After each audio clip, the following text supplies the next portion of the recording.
Nirbhaya news, आरंभ से अंत तक हर खबर पर हमारी नजर।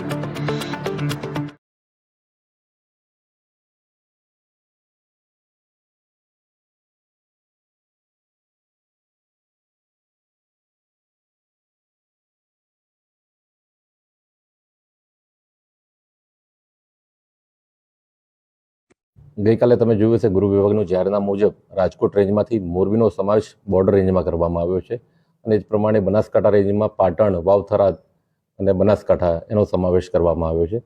એટલે આ જાહેરનામાના આધારે આજે મેં મોરબી જિલ્લાનો ચાર્જ લીધો છે અને એમાં આજે તમામ અધિકારીઓ જોડે એક મિટિંગનું આયોજન કરેલું છે. એમાં છેલ્લા 4 થી 6 મહિનામાં થયેલા ક્રાઇમની સમીક્ષા કરવામાં આવશે.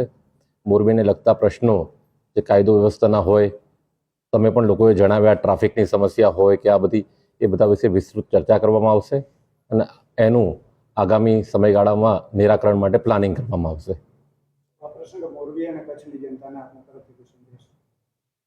કચ્છમાં તો હું ઓલરેડી છું, પણ મોરબી અત્યારે અહીંયા આવ્યો છું તો મોરબીના લોકોને એટલું જ કહેવા માંગીશ કે ખૂબ સુંદર ટીમ કામ કરી રહી છે. એસપી અને તમામ અધિકારીઓ કાયદો વ્યવસ્થાને જાળવવા માટે, ક્રાઇમના ડિટેક્શન કરવા માટે ખૂબ મહેનત કરી રહ્યા છે, ખૂબ સારું કામ કરી રહ્યા છે. તો તમામ લોકો એમાં સહયોગ આપે. કોઈ પણ ઇન્ફોર્મેશન હોય, કોઈને પણ મદદની જરૂરિયાત હોય તો મારો સંપર્ક કરી શકે છે. મારો નંબર પણ હું તમારી સામે જ અત્યારે કહેવા માંગીશ, 9974808571. કોઈ પણ કામ હોય તો વિના સંકોચે મને પણ ફોન કરી શકે છે, મારા તમામ અધિકારીઓને પણ ફોન કરી શકે છે.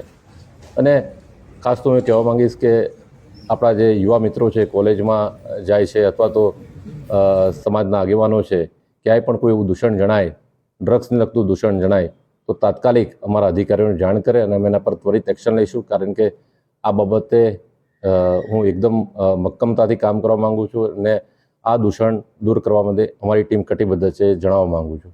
રાજકોટ રેન્જમાં જે આરક્ષ જે કાર્યરત છે, એવી જ રીતે આપણે અહીંયા કાર્યરત રહેશે કે કેવી રીતે? એ પરિસ્થિતિ પ્રમાણે હું જોડાયું છે ને એ તો સમયે તમને ખ્યાલ પણ આવી જશે. એ તો અમારી ટીમ કામ પણ કરી રહી છે અને મારી પણ ટીમ છે એ પણ કામ કરે. સાથે મળીને અમે સરસ મોરબીના હિતમાં સારું કામ કરીશું.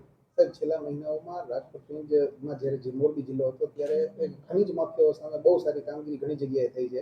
એક ખનીજ માફિયાઓનું દૂષણ છે અને બીજું ડ્રગ્સનું દૂષણ છે. તો આ બે માટે આપણે કઈ રીતે? ડ્રગ્સ માટે મેં તમને અગાઉ પણ જણાવ્યું કે ખૂબ અમે મક્કમતાથી કામ કરી રહ્યા છે અને સારામાં સારું રિઝલ્ટ પણ આપી રહ્યા છે અને આ ટીમ પણ જરૂર આપશે. અને ખનીજ માફિયાઓ કે ખાણ ખનીજનું તમે વાત કરી તો એની અંદર જે કામ ચાલુ છે અત્યારે એકદમ કડકાઈથી કામ થઈ રહ્યું છે, એ ટીમ એકદમ એના વધારે સારું અને સરસ કામ કરશે અને મને વિશ્વાસ છે.